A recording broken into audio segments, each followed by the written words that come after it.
இடைவேளையை தொடர்ந்து வணக்கம் நேத்ரா நிகழ்ச்சியிலே இறுதி பகுதியிலே இறுதி கலந்துரையாடலோடு இணைந்திருக்கின்றோம். அடுப்போதும் பெண்களுக்கு படிப்பதற்கு என்று கேட்ட காலம் மலையேறி போய் அது காணாமலே போய் அப்படி ஒரு விஷயம் இருந்துச்சா அப்படின்னு கேட்கக்கூடிய மாதிரியான ஒரு சூழ்நிலைக்கு வந்துவிட்டோம். இன்று உலகம் எவ்வளவு தூரம் நவீனமயமாக்கி கொண்டிருக்கிறதோ, தொழில்நுட்பம் சார்ந்து முன்னேறி கொண்டிருக்கிறதோ, அதற்கு இணையாக தங்களுடைய வாழ்க்கையை முன்னேற்றகரமாக அமைத்து கொண்டு வெற்றிகரமான வாழ்க்கையை வாழ்ந்து கொண்டிருக்கக்கூடிய ஒரு வகுப்பினராக பெண்கள் மாறிக்கொண்டிருக்கிறார்கள். இது பொதுவாகவே நாங்கள் இது சொன்னாலும் இந்த சாத்தியம், இந்த வெற்றி என்பது அவ்வளவு சீக்கிரமாக சுலபமாக சாத்தியப்படக்கூடிய விடயம் இல்லை.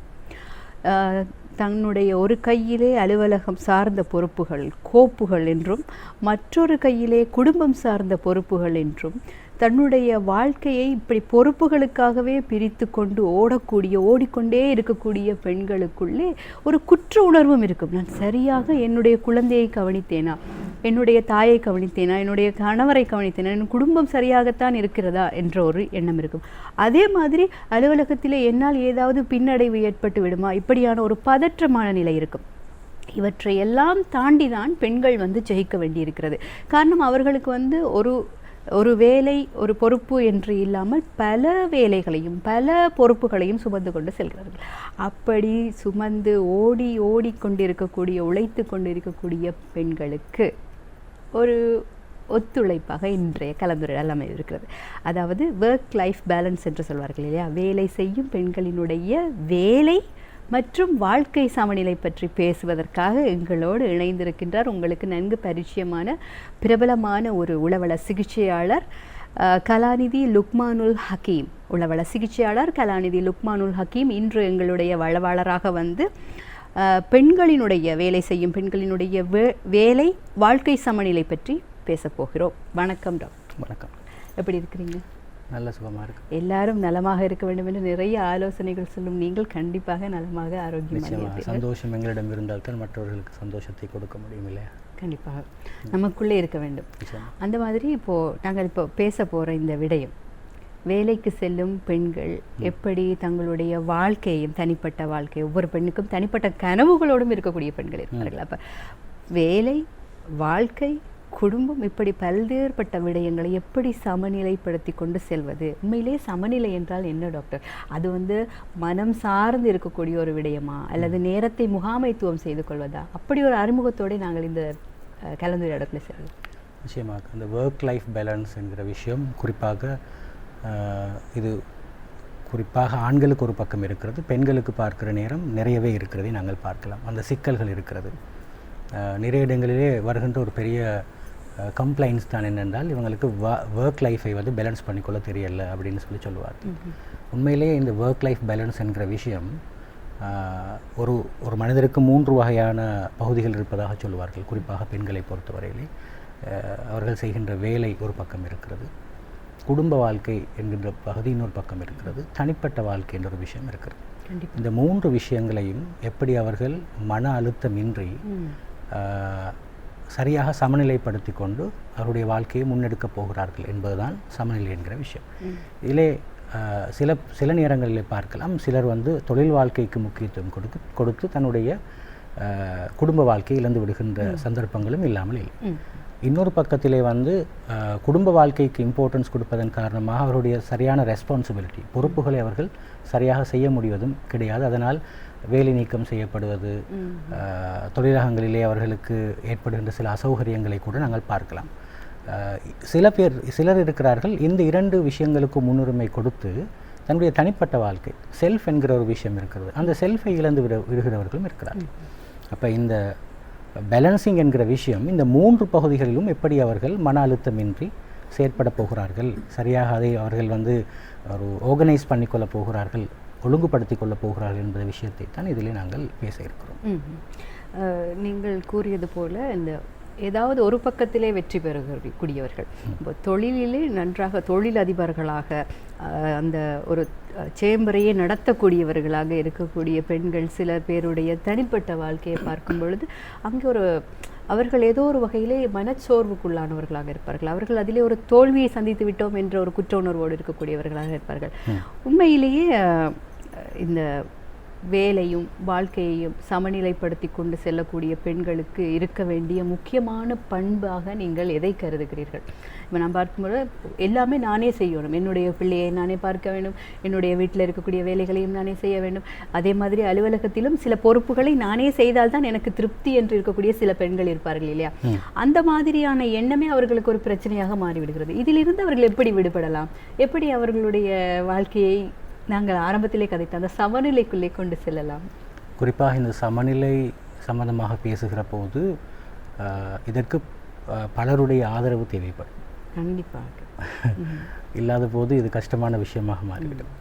முதலாவது ஆதரவை பொறுத்தவரையிலே துணைவருடைய ஆதரவு. இப்போ திருமணம் முடிக்கிற போது இதில் இன்னும் நிறைய சிக்கல்கள் இருக்குது. பேசுவதென்றால் நிறையவே பேசலாம். திருமணம் முடிக்கிற போது சில போது தன்னுடைய மனைவி அது தனக்கு வாழ்க்கை துணைவியாக வருகிறவர் வேலை செய்கிறவர் என்று தெரிந்து கொண்டே திருமணம் முடித்துவிட்டு, அப்போ நான் உங்களுக்கு சப்போர்ட்டிவாக இருப்பேன், நான் உங்களுக்கு உறுதுணையாக இருப்பேன் என்று வாக்குறுதியெல்லாம் கொடுத்துவிட்டு திருமணம் முடித்த பிறகு அது என்னுடைய வேலை கிடையாது, பிள்ளை வளர்ப்பது என்னுடைய வேலை கிடையாது, சமைப்பதற்கு உதவி செய்வது என்னுடைய வேலை கிடையாது, நானுடைய அம்மா அப்பாவுக்கு இதை நான் செய்து கொடுத்தது கிடையாது, வாழ்க்கையிலேயே நான் துணித்து வைத்தது கிடையாது என்று சொல்லி திருமணம் முடித்த பிறகு தான் ஆரம்பத்தில் சொன்ன வாக்குறுதியை மீறுகின்ற சில கணவர்மாரும் இல்லாமல் இல்லை. அப்போ முதலாவது விஷயம் என்னென்னு சொன்னால் தன்னுடைய துணைவருடைய சப்போர்ட்டிவ்னஸ், அந்த அவருடைய சப்போர்ட் வந்து வெரி இம்பார்ட்டண்டான விஷயமா இருக்கும். அப்போது தான் ஒரு பெண்ணுக்கு வந்து அவருடைய எல்லா பகுதியையும் மேனேஜ் பண்ணிக்கொள்வது ஈஸியான ஒரு விஷயமா இருக்கும். அது சில சந்தர்ப்பங்களிலே அவர்களுக்கு அந்த பொறுப்புகளை பகிர்ந்தளிப்பதாக இருக்கலாம், அது அவருடைய குழந்தை வளர்ப்பு சார்ந்த பொறுப்புகளாக இருக்கலாம், வீட்டில் நான் சொன்ன இந்த மாதிரியான ஹவுஸ் ஹோல்டு ஒர்க், நாங்கள் சொல்ல வீட்டில் செய்கின்ற வீட்டு வேலைகளாக இருக்கலாம். அந்த மாதிரி விஷயங்களிலே பங்கெடுக்கிற ஒரு நபராக இருக்கிற போது நிச்சயமாக அந்த அந்த அந்த பெண்ணுக்கு வந்து நிச்சயமாக அந்த மனைவிக்கு முடியுமாக இருக்கும் அந்த ஒர்க் லைஃப் பேலன்ஸை வந்து சரியாக கொண்டு செல்வதற்கு. ரெண்டாவது விஷயம் என்னென்று சொன்னால் அவருடைய நெகிழ்வான ஒரு வேலை அமைப்பு இருக்க வேண்டும். குறிப்பாக நீங்கள் பார்க்கலாம், வேலை தளங்களிலே வந்து சில சந்தர்ப்பங்களில் அவர்களுக்கு சில வேலைகளை வீட்டிலிருந்து செய்வதற்கான சில அனுமதிகள் கொடுக்கப்படுகின்ற பொழுது சில விஷயங்களை சாதித்து கொள்ள முடியுமா இருக்கும். இல்லை நீங்கள் வீட்டுக்கு உதாரணமாக சொல்லலாம், வீட்டில் வந்து தன்னுடைய ஒரு பெண் வேலை செய்கிறார்கள், அந்த வேலை செய்கிறாங்க, அவங்க ஆஃபீஸில் வந்து சில நேரம் தன்னுடைய குழந்தைகளை நினைத்து கொண்டே வேலை செய்வதன் காரணமாக சில போது வேலையிலே வந்து அவர்கள் உதாசீனமாகவோ அல்லது ஒரு கேர்லெஸ்ஸான சில மிஸ்டேக்ஸ் பெறதுக்கான சந்தர்ப்பம் இருக்கிறது. அப்போ அதை வேலை செய்கின்ற இடத்தில் இருக்கிற நிர்வாகிகள் அதை சரியாக கருத்திலே கொண்டு அவர்கள் என்ன செய்ய வேண்டும் சொன்னால் வீட்டிலிருந்து சில வேலைகளை செய்வதற்கான அவகாசத்தை கொடுப்பது மிக பிரதானமான ஒரு விஷயமாக இருக்கும். அப்போ அவர்களுக்கு பேலன்ஸ் பண்ணுவது ஈஸியாக இருக்கும். அதே போல் அவர்களுக்கு கொடுக்குற நேர நிகழ்வாக இருக்கலாம், அவர்களுக்கு கொஞ்சம் ஃப்ளெக்சிபிளான டைமிங்காக இருக்கலாம், எந்த டைம்லேயும் உங்களுக்கு வேலை செய்யலாம், அந்த மாதிரியான ஒரு டிஸ்கஷனுக்கு கொண்டுக்குள்ளே போயிட்டு அவர்களுக்கு அந்த நேர நிகழ்வை கொடுப்பது மிக பிரதானமான விஷயமாக இருக்கும். இப்போது நீங்கள் பார்க்கலாம், நிறைய தனியார் நிறுவனங்களில் இந்த ஒர்க் ஃப்ரம் ஹோம் என்று சொல்கிற ஒரு சிஸ்டம் இருக்கிறது. அது கூட ஒரு ஒர்க் லைஃப் பேலன்ஸை கொண்டு போவதற்குரிய ஒரு வழிகாட்டியாக நாங்கள் பார்க்கலாம். இது மூன்றாவது பகுதி என்னென்னு சொன்னால், இப்போ ரெண்டு விஷயம். முதலாவது நாங்கள் கணவருடைய சப்போர்ட்னு சொல்லி நாங்கள் சொன்னோம். ரெண்டாவது வேலை தளங்களிலே கொடுக்கப்படுகின்ற அந்த சப்போர்ட்டிவ்னஸ். மூன்றாவது விஷயம் என்னென்னு சொன்னால் அவர்களுடைய இமோஷனல் பேலன்ஸிங். எப்படி அவர்கள் தன்னுடைய இமோஷனல் இன்டெலிஜென்ஸ்னு சொல்லுவார், தன்னுடைய இமோஷனை எப்படி அவர்கள் பாதுகாத்து கொள்கிறார்கள், தனக்கு எவ்வளோ தூரம் அவர்கள் சுய விழிப்புணர்வோடு இருக்கிறார்கள், சுய கட்டுப்பாட்டோடு இருக்கிறார்கள், தனக்குரிய பவுண்ட்ரிஸை அமைத்து கொண்டிருக்கிறார்கள் என்று சொல்லி நிறைய விஷயம் இருக்கிறது. இதெல்லாம் சரியாக செய்கின்ற பொழுது அவருடைய இமோஷனல் வந்து இன்டெலிஜென்ட்டாக இருக்கும். இதில் குறிப்பாக இமோஷனல் இன்டெலிஜென்ஸ் பற்றி பேசுகிற போது நிறைய விஷயங்கள் இருக்கிறது. அதில் முதலாவது விஷயம் என்னென்னு சொன்னால், நிறைய சந்தர்ப்பங்களிலே வந்து மனிதர்கள் அது வேலை தளங்களாக இருக்கலாம், அதை வீடாக இருக்கலாம், எங்கேயுமே வந்து அவர்களுக்கு வருகின்ற முதலாவது பிரச்சனை என்னென்னு சொன்னால் நிறைய எதிர்பார்ப்புகளோடு நடந்து கொள்வது. பெண்கள் அதாவது இவர்கள் எனக்கு உதவி செய்வார்கள், இவர்கள் எனக்கு சப்போர்ட்டிவாக இருப்பார்கள் என்று சொல்லி எதிர்பார்ப்போடு நடந்து கொள்வது. உண்மையிலேயே கணவன் உதவி செய்ய வேண்டும், வேலை செய்கிற இடத்திலே உண்மையிலே வேலை தளங்களிலே அவர்களுக்குரிய ஃப்ளெக்சிபிலிட்டி கொடுக்கப்பட வேண்டும் என்கிற தேவை இருந்தாலும் கூட எதிர்பார்ப்பு அதிகமாக இருக்கிற போது சில போது காயப்படுவதற்கான சந்தர்ப்பங்கள் அதிகமாக இருக்கும். அப்போ எதிர்பார்ப்பு அதிகமாக இருந்தால்தான் ஏமாற்றம் காயப்படுதல் அதிகமாக இருக்கும்னு சொல்வார்கள். அப்போ அதனால் அவர்கள் கண்டிப்பாக அவருடைய சுய விழிப்புணர்வோடு நடந்து கொள்வது, சுய கட்டுப்பாட்டோடு நடந்து கொள்வது என்கிற விஷயங்களை கருத்தில் கொள்வது மிக பிரதானமான விஷயமாக சொல்லலாம். இந்த முக்கியமான 3 விஷயங்கள் நாங்கள் சொல்லியிருக்கிறோம். இதெல்லாம் ஒரு ஒர்க் லைஃப் பேலன்ஸுக்கு சப்போர்ட்டிவான ஒரு விஷயமாக நாங்கள் பார்க்கலாம்.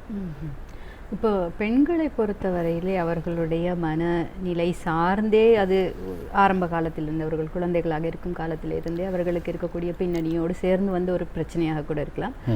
அலுவலகத்தில் இருக்கக்கூடிய சில பிரச்சனைகளை வீட்டுக்கு கொண்டு வருவது, வீட்டில் இருக்கக்கூடிய பிரச்சனை காரணமாக அலுவலக நேரங்களில் அது குறித்த யோசனையோடு அங்கே ஏதாவது ஒரு பிரச்சனையை எதிர்கொள்வது, இப்படியான பிரச்சனைகளிலிருந்து பெண்கள் எப்படி விடுபடலாம்?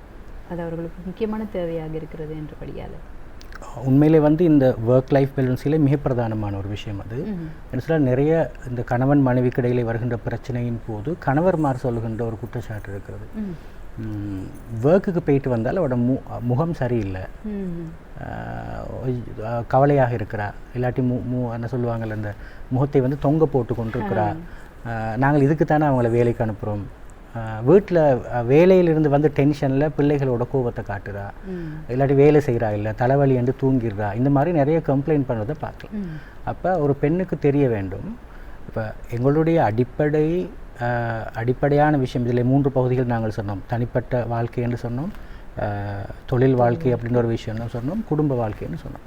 இப்போ அடிப்படை இங்கே குடும்ப வாழ்க்கை. இந்த அடிப்படையிலே பாதிப்பு வராத வண்ணம் தான் இந்த தொழில் வாழ்க்கையை அவர்கள் அமைத்துக்கொள்வது மிக பிரதானமான ஒரு விஷயம். அவர்கள் தொழில் செய்கிறார்கள், முன்னேறுகிறார்கள், ஆண்களுக்கு ஈக்குவலாக எல்லா வேலைகளையும் செய்கிறார்கள், பெரிய ஒரு பங்களிப்பை செய்கிறார்கள், எல்லாமே செய்கிற குடும்பத்துக்கு ஒரு பெரிய சப்போர்ட்டிவ் சிஸ்டமாக அவர்கள் இருக்கிறார்கள் என்றால் எல்லாம் செய்கிறார்கள். ஆனால் தன்னுடைய அடிப்படை விஷயங்கள் இருக்கிறது தானே. அதாவது நீங்கள் ஆரம்பத்திலே இன்ட்ரடக்ஷனிலே ஒரு அறிமுகத்திலே சொன்னது போல, அவர்கள் இந்த அடிப்படையிலே கோட்டை விடுகின்ற பொழுது அவர்களுக்கு கில்ட்டி ஃபீலிங் ஏற்படும், குற்ற உணர்ச்சி. என்னுடைய கணவனை நான் ஒழுங்காக கவனித்தேனா, தன்னுடைய குழந்தையோடு சரியாக நேரம் செலவழித்தேனா, வீட்டில் இருக்கிற தன்னுடைய பெற்றோர்களோடு அன்பாக 2 வார்த்தைகள் கதைத்தேனா, இந்த மாதிரியான குற்ற உணர்வுகள் வராமல் இருக்க வேண்டும் என்று சொன்னால் அவர் நிச்சயமாக தன்னுடைய ஆஃபீஸ், தன்னுடைய வேலை தளத்தில் இருக்கிற பிரச்சனைகளை அங்கே அவர்கள் அது குறித்து பேசி டிஸ்கஸ் பண்ணி அதனுடைய தீர்வுகளை பெற்றுக்கொண்டு வர வேண்டும். சில சந்தர்ப்பங்களிலே தன்னுடைய கணவரையும் இணைத்து கொண்டு கணவனோடு பேச வேண்டியிருக்கலாம். இப்படி ஒரு சிக்கல் இருக்கிறது, நாங்கள் எப்படி இதை முகம் கொடுப்பது, நான் தொடர்ச்சியாக இந்த இடத்திலே வேலை செய்வதா அல்லது இல்லையா, ரைட், அல்லது நீங்கள் ஏதாவது ஒரு வகையில் எனக்கு ஒரு சப்போர்ட்டிவ் சிஸ்டம் ஒன்றை ஏற்படுத்தி தரலாமா, என்னுடைய மேலாளரோடு கதைக்கலாமா என்று சொல்லியெல்லாம் கணவரோடு டிஸ்கஷனை எப்படியும் எந்த ஒரு பிரச்சனை இருந்தாலும் அதற்கு நிச்சயமாக ஒரு தீர்வு இருக்கிறது. இப்போ பிரச்சனையை மனதுக்குள்ளே வைத்துக்கொண்டு அதை வீட்டிலே கொண்டு நாங்கள் சொல்லுவோம் இந்த இமோஷனல் டிஸ்பிளேஸ்மெண்ட் என்று சொல்லுவார்கள்.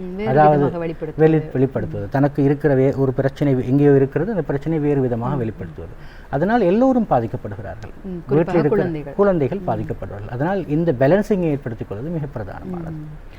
தந்தை வேலைக்கு சென்று திரும்பும் பொழுது இருக்கக்கூடிய அந்த எண்ணத்தையும் விட ஒரு தாய் வீட்டுக்கு வரும்பொழுது அந்த குழந்தைக்கு அவர் மீதான ஈடுபாடு அதிகமாக இருக்கும். தாய் எவ்வளோ சோர்வாக வந்தாலுமே உடனே அந்த குழந்தை சென்று கட்டிக்கொள்ளத்தான் பார்க்கும். இது அந்த குழந்தைகளினுடைய இயல்பு. இதை பெண்கள் மறுக்க முடியாது. இந்த இடத்திலே போய் ஆண் பெண் சமத்துவம் என்று பேசுவதை விட இங்கே ஒரு தாயாக அவள் எப்படி அந்த பிரச்சனையை அணுக வேண்டும் என்று இருக்கிறது. இந்த புரிதல்களில் சில சிக்கல்கள் வரும் பொழுது, இந்த பிரச்சனை நீடித்து கொண்டே செல்லும் பொழுது அது ஒரு மனச்சோர்வாக வெளிப்படும். இப்படி ஒரு பெண் மனச்சோர்வோடு தான் இருக்கிறார், இவருக்கு தொழில் வாழ்க்கையும் தனிப்பட்ட வாழ்க்கையும் சரியான முறையிலே முகாமைத்துவம் செய்து கொண்டு செல்ல முடியவில்லை, அதன் காரணமாக இவருக்கு ஒரு மனச்சோர்வு ஏற்பட்டு விட்டது, இதை நாங்கள் இந்த இடத்திலே கவனித்து இதற்கான சிகிச்சையை கொடுக்கவே வேண்டும் என்று கருதக்கூடிய அந்த எந்த மாதிரியான அறிகுறிகளை வைத்து இவர் இப்படி ஒரு மனச்சோர்வில் இருக்கிறார் என்று கண்டுபிடிக்கலாம்? குறிப்பாக வேலைக்கு போய் வருகின்ற பெண்களை பொறுத்தவரை அவர்கள் வந்த மாத்திரத்திலேயே அவருடைய ஆக்ஷன் என்றது மிக முக்கியமானது. சில போது வீட்டுக்கு வந்தவுடனே, நான் சில மனிதர்களை பார்த்துருக்கிறேன், வெளிநாட்டிலிருந்து வந்தவுடனே தன்னுடைய பாஸ்போர்ட்டை எடுத்து போட்டு விடுவார், இதுக்கு பிறகு நான் வெளிநாட்டுக்கு போக மாட்டேன் சொல்லுவாங்க. ஏன்னா அவ்வளோ ஸ்ட்ரெஸ்ஃபுல்லாகி தான் அங்கிருந்து வருவார். ஆனால் திருப்பி ஒரு 2-3 மாதங்களாக நேரம் பழையபடி போய்விடுவார்கள். அதை நாங்கள் பார்க்கலாம். அதே மாதிரி வேலைக்கு போய் வருகின்ற போது ரொம்ப சோர்வாக வருவார்கள், ரொம்ப சோர்வாக இருக்கும், வேலை வெறுத்து போகுதப்பா என்று சொல்லுவார்கள். ரைட். இந்த மாதிரியான வார்த்தைகள், வேலை வெறுத்து போகுது, அலுப்பாக இருக்குது, ஏன் தான் வேலைக்கு போகிறனோ தெரியலை, இந்த மாதிரியான வார்த்தை. ஆனால் என்ன செய்வது, போய்த்தான் ஆக வேண்டுமே என்று சொல்லியெல்லாம் கதைக்கிறவர்கள் இருப்பார்கள். வார்த்தை பிரயோகங்கள் அவர்களுடைய உணர்வுகளை வெளிப்படுத்தும். ரைட். அதை நாங்கள் கூர்ந்து கவனிக்கலாம். இது தவிர அவர்களுக்கு அடிக்கடி தலைவலி வரலாம். அதே போல் அவர்கள் நிறைய உடல் உபாதைகள் சொல்லலாம். எனக்கு மேல்கை வருத்தமாக இருக்கிறது, இடுப்பு வலியாக இருக்கிறது, தோள்பட்டை வலியாக இருக்கிறது, இந்த மாதிரி நிறைய அவர்கள் உடல் ரீதியான கம்ப்ளைண்ட்ஸை அவர்கள் சொல்லலாம். அது அவர்கள் கொஞ்சம் டிஸ்டர்பாக இருக்கிறார்கள், அழுத்தத்தோடு இருக்கிறார்கள் என்பதற்குரிய அறிகுறி. குறிப்பாக தலைவலி அளவுக்கு அதிகமாக இருக்கும், மிக்ரைன் வர ஆரம்பிக்கும், நிறைய யோசிப்பதன் காரணமாக. மூன்றாவது விஷயம் என்னென்னு சொன்னால், அவனுடைய இமோஷன்ஸை, அவனுடைய நாங்கள் சொல்லுவோம் அவனுடைய கோபமாக இருக்கலாம், அல்லது கவலையாக இருக்கலாம், அல்லது அவருடைய ஸ்ட்ரெஸ்ஸாக இருக்கலாம். இந்த விஷயத்தை முகாமைத்துவம் செய்வது அவர்களுக்கு கஷ்டமாக இருக்கிறது. ஏன்னா யாருக்குமே கோபம் வராத ஒரு மனுஷன் உலகத்திலே கிடையாது. எல்லோருக்குமே கோபம் வரும். அதை எப்படி முகாமைத்துவம் செய்து கொள்வோம், யாரோடு நாங்கள் அதை வெளிப்படுத்த வேண்டும், எப்படி நாங்கள் எந்த சந்தர்ப்பத்தில் நடந்து கொள்ள வேண்டும் என்கிற ஒரு விஷயம் இருக்கிறது. யாருக்குமே மன அழுத்தம் இல்லாத மனிதன் உலகத்திலே யாருமே கிடையாது. எல்லோருக்குமே மன அழுத்தம் இருக்கிறது. வாழ்க்கையிலே ஒவ்வொரு அங்கங்களிலுமே மன அழுத்தத்தை நாங்கள் சந்தித்து கொண்டே இருக்க வேண்டும். ரைட். சிலர் சொல்லுவார்கள், மாதம் இறுதி ஆகிற போது எனக்கு இருக்கிற டென்ஷனை யாருக்காவது தலையில் கொட்டி வச்சுட்டோம்னா நான் நிம்மதியாக இருந்துருவேன்னு சொல்லுவார்கள். ரைட். அதே போல் எல்லாருக்குமே கோபம் வரும், கவலை வரும், கவலையும் வரும். ரைட். நிறைய கவலைகளை நாங்கள் சந்திக்க வேண்டி வரும், இழப்பு வரும், பிரிவுகள் வரும், இந்த மாதிரி வரலாம். இப்போ ஒரு ஆளுக்கு ஆனால் இப்போ இந்த குறிப்பிட்ட பெண்ணுக்கு அவருடைய அதாவது இந்த இமோஷன்ஸை சரியாக பேலன்ஸ் பண்ணிக்கொள்ள முடியாமல் இருக்கிறது. ரைட். நான் சொல்லுவோம், அது அந்த குறிப்பிட்ட விஷயத்தை யோசித்து அப்படியே அதிலே மூழ்கி போகிறார்கள், கவலையோடே இருக்கிறார்கள், அல்லது மன அழுத்தத்தோடே இருக்கிறார்கள், கோபத்தோடே இருக்கிறார்கள் என்கிற நிலைமை இருக்கிற போது அவர்களுக்கு அந்த பேலன்சிங்லே பிரச்சனை இருக்கிறது. இது இரண்டாவது விஷயமாக நாங்கள் பார்க்கலாம். மூன்றாவது விஷயம் என்னென்னு சொன்னால், அவர்களுக்கு சிலர் இருக்கிறார்கள், அவர்களுக்கு இந்த இன்டர்பர்சனல் ரிலேஷன்ஷிப் என்று சொல்கிற விஷயம், ஆளிடை தொடர்பிலே குறைபாடுகள் காணப்படும். அதாவது தனக்கு மன அழுத்தம் அதிகரிக்கிற போது தன்னுடைய மனது அமைதியாக இல்லை. அப்போ மனது அமைதியாக இல்லாத ஒரு நபருக்கு இன்னொரு நபரோடு அவர் பேசுகிற விஷயத்தை காது கொடுத்து கேட்க முடியாது. ரைட். அவர் சில நேரம் எங்களுடைய நன்மைக்காக சில விஷயத்தை சொல்வார், அதை கூட கேட்க முடியாது. கோபம் வரும், எரிச்சலாக இருக்கும். போய் என்னை கொஞ்சம் சும்மா விடுங்கப்பா அப்படின்னு சொல்லிட்டு தனியாக இருக்க விடுங்க, ரொம்ப நான் குழம்பி போயிருக்கிறேன்னு சொல்லி ரூமை மூடிக்கொள்வார்கள். லைட் ஆஃப் பண்ணுங்க, வராதிங்க, பின்னோட பேசாதீங்க கொஞ்ச நேரத்துக்குன்னு சொல்லுவார்கள். இதெல்லாம் அவர்கள் அவருடைய அந்த கஷ்டமாக இருக்கிறது, வேலை ரொம்ப அழுத்தத்துக்கு உள்ளாகிறது என்கிற விஷயம். இது தவிர சிலர் என்ன செய்வார்கள்னா, கொஞ்சம் தீவிரமாக போய் தனக்குத்தானே சில காயங்களை ஏற்படுத்திக் கொள்வது, செல்ஃப் ஹார்மிங், கையை வெட்டி கொள்வது, பஞ்ச் பண்ணுவது, தலையை கொண்டு போய் அடிப்பது, தீவிரத்தன்மை. இதில் இன்னொரு விஷயம் இருக்குது. உதாரணமாக சொல்லுங்கள், வேலை செய்கிற இடத்துல இவருக்கு ஏதோ ஒரு வகையிலே ஒரு வகையான ஒரு டார்ச்சர் இருக்குன்னு வச்சுக்கொள்ளுங்க. யாரோ ஒருத்தர் இவங்களை ரொம்ப புலி பண்ணுறாங்க, குழப்புறாங்க. அப்படி இல்லைன்றால் ஏதோ ஒரு வகையிலே ஒரு சீண்டலுக்கு உட்படுத்தப்படுகிறார்கள், அல்லது இந்த வேலைத்தலங்களில் நடக்கிற விஷயம் தானே ஒரு அன்கம்ஃபர்டபிலிட்டி நடக்கிறது, அவருக்கு பிடிக்காத அசௌகரியமான ஒரு நிகழ்வு நடக்கிற போது அதை தன்னுடைய கணவரிடமோ தன்னுடைய தாய் தந்தையிடமோ சொல்ல முடியாது. என்றால் சொன்னால் வேலையிலிருந்து நிப்பாட்டி விடுவார்கள், அந்த பயம். அப்போ இப்படி பிரச்சனை இருக்குதா, அப்போ நீங்கள் வேலைக்கு போக வேணாம் என்று நிப்பாட்டி விடுவார்கள். ஆனால் எனக்கு வேலைக்கு போயும் ஆக வேண்டும், நான் படித்திருக்கிறேன், எனக்கு கனவுகள் இருக்கு, அப்போ நான் படித்திருக்கேன், நான் வேலை செய்தே ஆக வேண்டும், இவர் சொன்னால் என்ன செய்வார்கள் என்று சொல்லி யோசித்து அவர்கள் என்ன செய்வார்கள் சொன்னால் மனசுக்குள்ளே போட்டு அதை அப்படியே அடக்கி கொண்டு அது பொட்டில் பண்ணிக்கொண்டு என்ன செய்வார்கள். அதன் காரணமாக, அதன் வெளிப்பாடாக அவர்கள் இந்த மாதிரியான சில செல்ஃப் ஹார்மிங் ஆக்டிவிட்டி, தன்னைத்தானே காயப்படுத்திக் கொள்வது, தன்னைத்தானே அடித்துக் கொள்வது, இந்த மாதிரியான செயற்பாட்டில் ஈடுபடுவார்கள். சிலர் தற்கொலைக்கு முயற்சி செய்வதும் உண்டு. என்னுடைய தீவிரத்தன்மை. அப்போ நாங்கள் இவர்களுடைய நடவடிக்கைகளுடைய பிஹேவியராக இருக்கலாம், செயற்பாடுகள், அன்றாட செயற்பாடுகள், பேச்சு ஒழுங்குகள், அதே போல் அவருடைய தூக்கத்தில் ஏற்படுகின்ற குறைபாடு, சாப்பிட முடியாமல் இருப்பது, உடல் உபாதைகளை பற்றி நிறைய பேசுவது, ஒதுங்கி இருக்க முற்படுவது, இந்த மாதிரியான அறிகுறிகளை காணுகிற போது இவர்கள் வேலைத்தளத்திலே இல்லாத அன்றாட அவர்களுடைய செயற்பாடுகளிலே ஏதோ அழுத்தத்தோடு அவர்கள் இருக்கிறார்கள், அவர்களுக்கு நிச்சயமாக ஒரு உதவி செய்யப்பட வேண்டும், அல்லது ஒரு உதவியை நாடி அவர்களை அழைத்து செல்ல வேண்டும் என்கிற நிலையில் அவர்கள் இருக்கிறார்கள் என்பதை நாங்கள் புரிந்து கொள்ள வேண்டும். இப்போ மல்டி டாஸ்கிங், பல வேலைகளை ஒரே நேரத்தில் செய்யக்கூடிய அந்த பண்பு, பக்குவம், அந்த பொறுப்புணர்ச்சி வந்து ஆண்களை விட பெண்களுக்கு இருக்கிறது. பெண்கள் வந்து இப்போ ஆண்களிடம் இப்போ ஏதோ ஒரு வேலையை அவர்கள் செய்யும் பொழுது இன்னொரு வேலையிலே கவனம் செலுத்த மாட்டார்கள், அந்த வேலையிலே தீவிரமாக இருப்பார்கள். ஆனால் பெண்கள் வந்து ஒரே நேரத்திலே ஒன்றுக்கொன்று சம்மந்தமே இல்லாத பல்வேறு துறைகளிலே பல்வேறு வேலைகளிலே முனைப்போடு செயற்பட்டு கொண்டிருப்பார். இப்படி பல திறமைகளை பல பக்குவங்களை உள்ளே வைத்திருக்கக்கூடிய பெண்கள் இந்த மாதிரியான ஒரு மனச்சோர்விலே இருந்து வெளிப்படுவதற்கான வழியை நீங்கள் சொல்லிக் கொடுத்தால் கண்டிப்பாக முயற்சி செய்வார்கள். நிச்சயமா. என்ன செய்யலாம்? அதில் முக்கியமான விஷயம் என்னென்னு சொன்னால் இதுதான் அவர்களுக்கு இருக்கிற சவால். நீங்கள் சொன்னதில் ஒரு விஷயத்தில் நான் உடன்பட்டேன், இந்த மல்டி டாஸ்கிங் என்கிற விஷயம். இப்போ நீங்கள் சில நேரம் வீட்டிலே சமைத்து கொண்டிருந்தாலும் உங்களுடைய கணவர் வேறு எங்கேயாவது தூரத்திலே ஒரு 100 மீட்டர் தூரத்திலே ஃபோன் பேசி கொண்டிருந்தாலும் என்ன பேசுகிறார் என்பது உங்களுக்கு என்றது தெரியும். ரைட். ஆனால் ஒரு நிச்சயமாக ஒரு ஆணுக்கு வந்து ஒரு சந்தர்ப்பத்தில் ஒரு வேலையைத்தான் பார்க்க முடியும். இந்த மல்டி டாஸ்கிங் வந்து பெண்களிடம் அதிகமாக இருக்கும். ரைட். மல்டி டாஸ்கிங் இருக்கிற போது ஒரே நேரத்திலே பல விஷயங்களை பொறுப்பெடுத்துக்கொண்டு செய்கிறவர்கள் இருக்கிறார்கள். குழந்தையை பராமரிப்பார்கள், தன்னுடைய வீட்டில் இருக்கிற முதியவர்களை பராமரிப்பார்கள், வீட்டு வேலை செய்வார்கள், வேலைக்கு போய் வருவார்கள், கணவனுக்கு சப்போர்ட்டிவாக இருப்பார்கள், உறவினர்கள் யாராவது வந்தால் அவர்களையும் அனுசரித்துக் கொள்வார்கள். இந்த மாதிரி மல்டி டாஸ்கிங் செய்கிற விஷயம் அவர்களுக்கு இருக்கிறது. இதுதான் அவர்களிடம் இருக்கிற சவால். அப்போ அவர்கள் இதை சரியாக செய்ய வேண்டும் அப்படின்னு சொன்னால் சில விஷயங்களை கருத்தில் கொள்ள வேண்டும். முதலாவது விஷயம் என்னென்னு பார்த்தீங்கன்னு சொன்னால் அவர்கள் செய்ய வேண்டிய அடிப்படையான விஷயம், நான் எந்த ஒரு விஷயத்தையும் பெர்ஃபெக்டாக செய்ய வேண்டும் என்று யோசிக்கக்கூடாது. 100% செய்ய வேண்டும். எப்படி நான் பேலன்ஸ் பண்ணி கொண்டு செய்வது என்பதை பற்றி தான் அவர்கள் யோசிக்க வேண்டும். நேரத்துக்கும் காலத்துக்கும் பொருத்தமான மாதிரி எதை செய்யலாம் சிறப்பாக. எக்ஸாக்ட். முழுமைத்தன்மையை நோக்கி போக முயற்சிக்கின்ற போது நிச்சயமாக எந்த ஒரு விஷயத்திலையும் அவர்களுக்கு செய்து முடிக்க முடியாத ஒரு நிலைக்கு போய்விடுவார்கள். மனநிறைவு காண்பது அவ்வளவு எளிதல்ல. அவை முழுமைத்தன்மையை நாங்கள் கருத்தில் கொள்ளாது சமநிலையாக எப்படி செயற்படுவது என்பதை பற்றி அவர்கள் யோசிப்பது முதலாவது விஷயம். ரெண்டாவது விஷயம் என்னென்று சொன்னால் தன்னுடைய வேலைகளை பகிர்ந்தளிக்கின்ற ஒரு பக்குவம் இருக்க வேண்டும். என்றால் சில வீட்டில் இருக்கிற பெண்கள் இருப்பார்கள், நான் சமைத்தால் தான் டேஸ்ட்னு நினைச்சு கொள்வார்கள். ரைட். அதனால அந்த பொறுப்பை இன்னொருத்தருக்கு கொடுக்க மாட்டார்கள். இப்போ வீட்டில் அம்மா இருக்கான்னு வச்சுக்கொள்ளுங்க. எஸ். இல்லை அந்த விஷயம் இல்லை. நான் சொல்கிறது என்னென்றால் இப்போ வீட்டில் அம்மா இருக்கிறாங்க, நீங்களும் வடிவாக சமைப்பீங்க. ஆனால் என்ன செய்வாங்கன்னா இல்லை உங்களுக்கு அது சமைக்க தெரியாது, நான் சமைச்சு கொடுறேன்னு. அதாவது அவங்க சமைச்சாதான் சரியாக சமைப்பாங்கன்னு நினைத்துக் கொள்வது. அதே போல் நான் அதாவது வீட்டை க்ளீன் பண்ணுற போது நான் க்ளீன் பண்ணாதான் ஒழுங்காக க்ளீன் ஆகும் அப்படின்னு நினைச்சு ஒருத்தர் க்ளீன் பண்ணிட்டு போனாலுமே வந்து அங்கே போய் அங்கே கொஞ்சம் தூசியை தட்டுறது கூட்டும் போது அதை முதல் செய்தவர் வந்து அப்போ நானே செய்யறேன் நீயே செய்துக்கோ. எக்ஸாக்ட்லி. உடுப்பு மடிக்கிற போது, பிள்ளையை கழுவுற நேரம், வீட்டில் இருக்கிற விஷயங்களை க்ளீன் பண்ணுற நேரம், சமைக்கிற நேரம் நான் செய்தால்தான் சரி என்ற ஒரு மனோநிலை அது பிழையானது.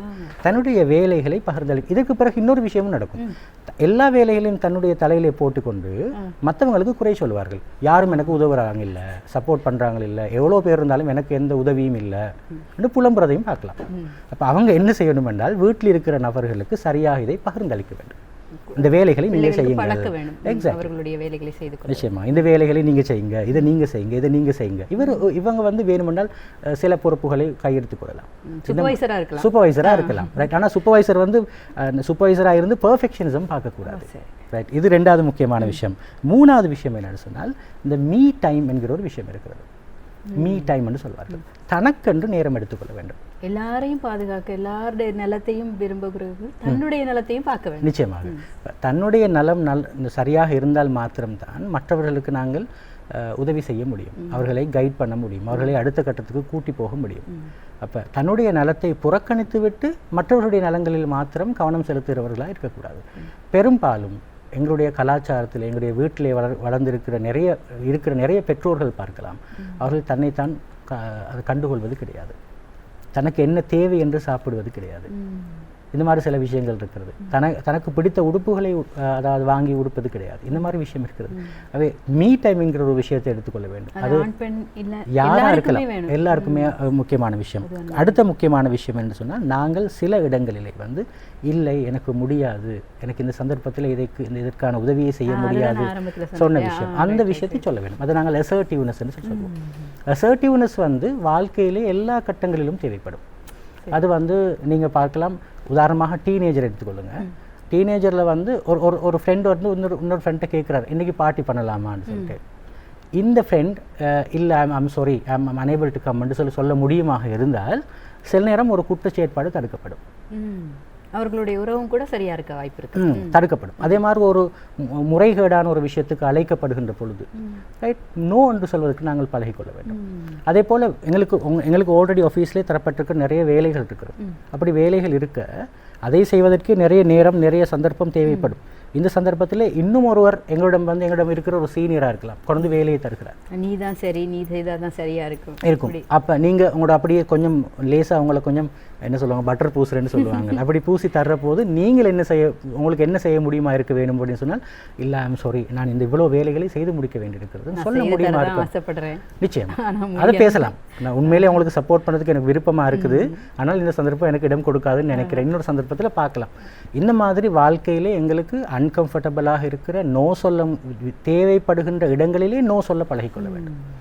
இல்லை நான் உதாரணமாக வீட்டுக்கு விசிட்டர்ஸ் வர்றாங்க, எக்ஸாம்பிள் சொல்லுங்கள், நீங்கள் ரொம்ப பிஸியான ஒரு டைமாக இருக்கலாம், உங்களோட ஹஸ்பண்டுக்கு உங்களுக்கு சொல்ல முடியுமா இருக்க வேண்டும், இந்த டைம் எனக்கு உண்மையிலே இவங்களுக்கு சாப்பாடு சமைச்சு போகிறது கொஞ்சம் கஷ்டமாக இருக்கிறது, நாங்கள் கொஞ்சம் வெளியில் ஏதாவது ப்ரிப்பேர் பண்ணி எடுக்கலாமா என்று கேட்க முடியுமா இருக்க வேண்டும்.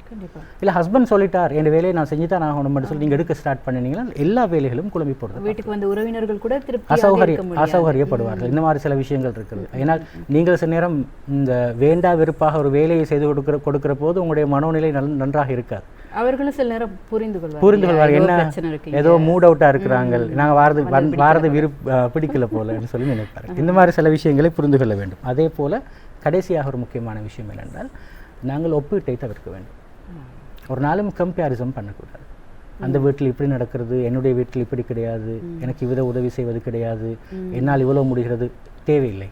இங்கே இருக்கிற எல்லோருமே தனித்துவமானவர்கள். என்னை போல நான் மட்டும்தான் உலகத்தில் இருப்பேன், உங்களைப் போல நீங்கள் மட்டும்தான் இருப்பீர்கள். அதை கருத்தில் கொண்டு என்ன செய்ய வேண்டும் அப்படின்னு சொன்னால், நாங்கள் ஒப்பிடக்கூடாது. இந்த விஷயங்களை கருத்தில் கொள்கின்ற பொழுது ஒரு மல்டி டாஸ்கிங் செய்து கொண்டிருக்கிற ஒரு பெண் கூட நிச்சயமாக அவர்களுடைய பெர்ஃபார்மன்ஸை இன்னும் பல மடங்காக மாற்றலாம். நிறைய நல்ல விடயங்கள். நாங்கள் யதார்த்தபூர்வமாக அன்றன்றைக்கு நாங்கள் வாழ்க்கையில் சந்திக்கக்கூடிய பிரச்சனைகள், பெண்கள் எப்படி தொழில் வாழ்க்கையும் தனிப்பட்ட வாழ்க்கையையும் சமநிலையோடு கொண்டு நடத்துவது, இப்படி ப்ராக்டிக்கலாக சாத்தியப்படக்கூடிய விடயங்களை பற்றி எங்களுக்கு ஆலோசனை வழங்கியிருந்தார் உளவள சிகிச்சையாளர், உளவள ஆலோசகர் கலாநிதி லுக்மானுல் ஹக்கீம் அவர்கள். அவருக்கு எமது நன்றிகள். இன்றைய நிகழ்ச்சியிலே கலந்து எங்களுக்கு இந்த பயன் தரக்கூடிய தகவல்களை வழங்கியமைக்காக. உண்மையிலேயே பெண்கள் எல்லோரையுமே கவனித்துக் கொள்வார்கள், நிறைய வேலைகளை செய்வார்கள், அதே போல் தங்களையும் கவனித்துக் கொள்ள வேண்டும். எங்களுடைய இன்றைய அதிதி குறிப்பிட்டிருந்தது போல நிறைய விடயங்களை நாங்கள் கவனம் எடுக்கும் பொழுது அதை நாங்கள் கடந்து செல்வதற்கு வசதியாக இருக்கும், இலகுவாக இருக்கும். நாங்கள் எதிர்பார்த்த எங்களுடைய கனவுகளை அடைந்து கொள்வதற்கும் அது உதவியாக இருக்கும். அந்த வகையில் இன்று வணக்கம் நேத்ரா நிகழ்ச்சியிலே நாங்கள் பல பகுதிகளை கடந்து வந்தோம். அந்த பகுதிகள் அத்தனையுமே உங்களுடைய வாழ்க்கைக்கு உங்களுக்கு தேவையான விடயங்களாக அமைந்திருக்கும் என்ற அந்த நம்பிக்கை எங்களுக்கும் இருக்கிறது. அந்த வகையில் இன்று தயாரிப்பாளர் தனஞ்சயன், தொழில்நுட்ப கலைஞர்களோடு சேர்ந்து வணக்கம் நேத்ரா நிகழ்ச்சியிலிருந்து இம்மளவில் விடை பெற்று செல்லும் நான் ஜெயபாரதி கிருஷ்ணா. வணக்கம் நேயர்களே, மீண்டும் ஒரு நிகழ்ச்சியில் சந்திக்கலாம்.